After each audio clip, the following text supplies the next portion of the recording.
as per Hindutva, is anti-spiritual, adharmic. And to oppose such people is dharma, as per Gita. Yada yada hi dharmasya glanir bhavati bharata abhyutthanam dharmasya tadatmanam srijamya paritranaya sadhuna vinashaya cha dushkrita. Lord Krishna has said in Gita, the divinity, the divine power has revealed in Gita and in so many other incarnations throughout the world that if you are intolerant and that if you are not inclusive, you are practicing adharma, and that all spiritual people should come together to finish off such adharma. Someone who says you can wear only such type of clothes and nothing else. Someone who says you can worship God only in this way and no other way. Someone who says that he is the only prophet, no one else is practicing adharma. In today's world, we see the rapid spread of Islamic terrorism, which is a result of the teachings propounded in madrasas on the basis of Quran, which says that if someone who doesn't worship God as Allah, if someone who doesn't have faith in Quran, if someone who doesn't agree to the fact that Muhammad is the last prophet, then that someone is a kafir, and it is the religious duty of a Muslim to kill that kafir. This thought, this seed thought, has given birth to Islamic terrorism across the world. We see, irrespective of the geography of the country, whether it is America, UK, India, Israel, the non-Muslims are being targeted. They are becoming the targets of Islamic terrorism. And this mindset is definitely the single most biggest threat to Hindutva, Hindu Rashtravad, and to all those people who believe in spirituality irrespective of their religious belongingness or their cults. As I again said, Hindutva fundamentally gave to the world the concept of Vasudhaiva Kutumbakam. The entire world is one family. Hindutva believes in allowing any and everyone to realize God in whichever form or way they want to do so. But at the same time, Hindutva says that it will not tolerate intolerant people. If there is someone who doesn't believe in inclusiveness, then that someone has to be opposed. This fundamental thought of Hindutva is something which needs to be realized by each and every Hindu, which needs to be practiced by each and every Hindu, that while we don't discriminate against someone only on the basis of their religion, at the same time our dharma has taught us that we have to oppose anyone who discriminates others on the basis of religion. So, in summary, these are the fundamental internal and external roadblocks to Hindu Rashtra Sadhana.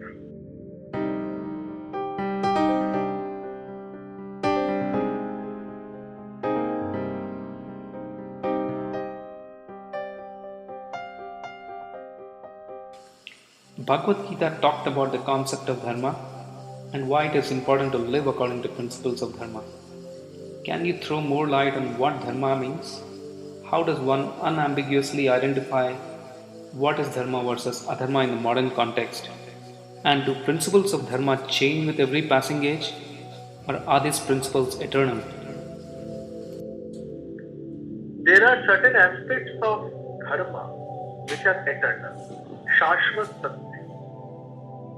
And there are certain aspects of dharma which have to be understood in the context of social values of that age. But the sense of dharma is eternal, shashvat. Now coming to the question, what is dharma? Before I answer that, let me answer a more fundamental question. What is the purpose of human birth? Because every other animal also takes birth, eat, drink, sleep, grow, marry, mate, produce offspring, raise their children, and then they die. It is done by a dog, it is done by an elephant, it is done by a horse, it is also done by a man. But human beings have a special spiritual faculty. So when you are born as a human being, what is the purpose of human birth? It is to realize who you are. Self-realization, realizing who am I, forms the foundation of realizing God. And though it should never be attempted to describe God realization in words, but let me still drop a hint.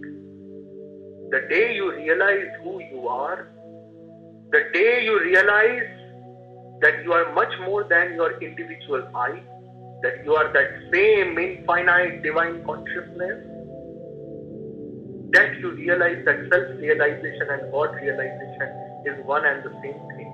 And as our Upanishads have said, you will realize when you wake up to the truth and realize and accept the truth as it is, that Aham Brahmasmi Om Tat Sat Asi, that is I am He, that is I am the same infinite divine consciousness, and so everyone else is. And hence this entire cosmos is one Chetana, one consciousness. That each and every particle of this cosmos is the extension of the same divine consciousness.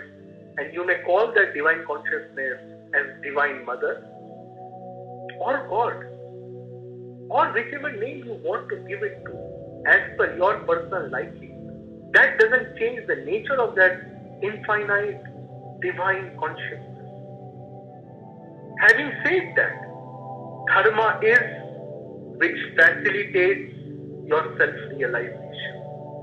Dharma is which facilitates your evolution to that state, to that way of life where you facilitate everyone else's self-realization.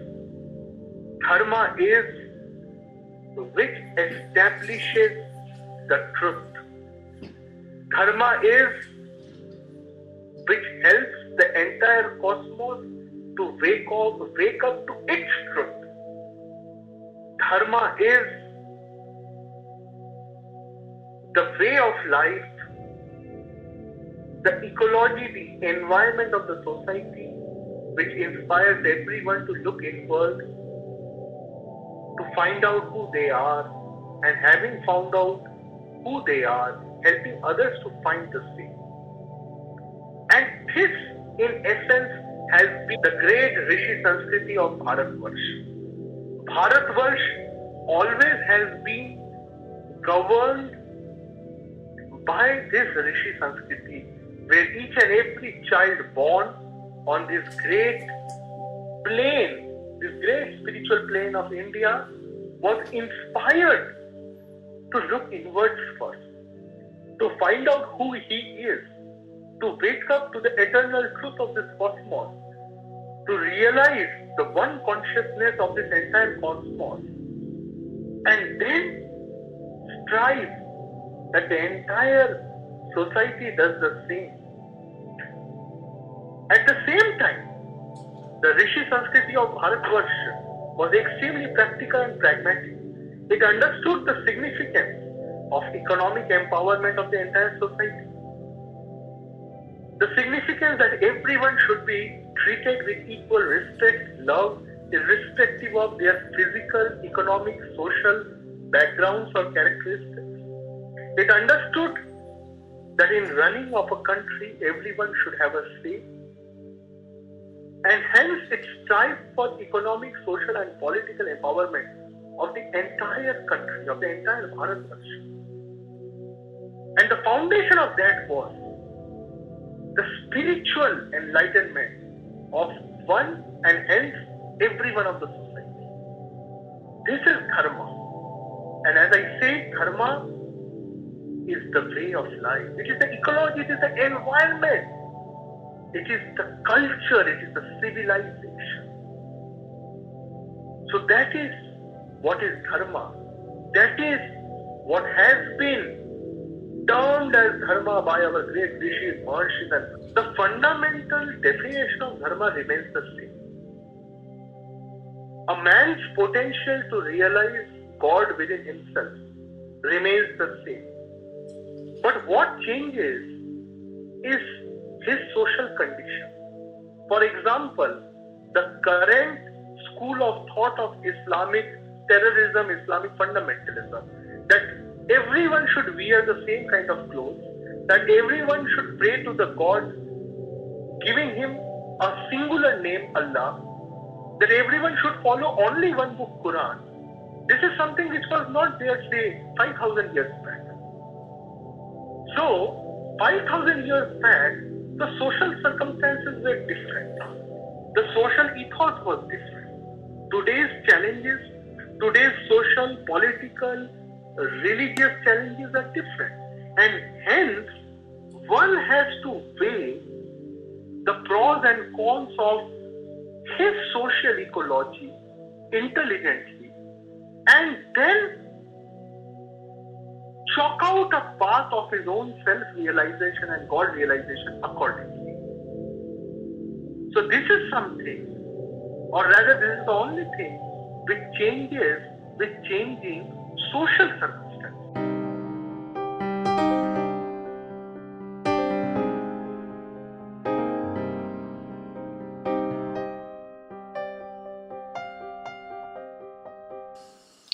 Your disciples believe that you are a reincarnation of Chanakya himself.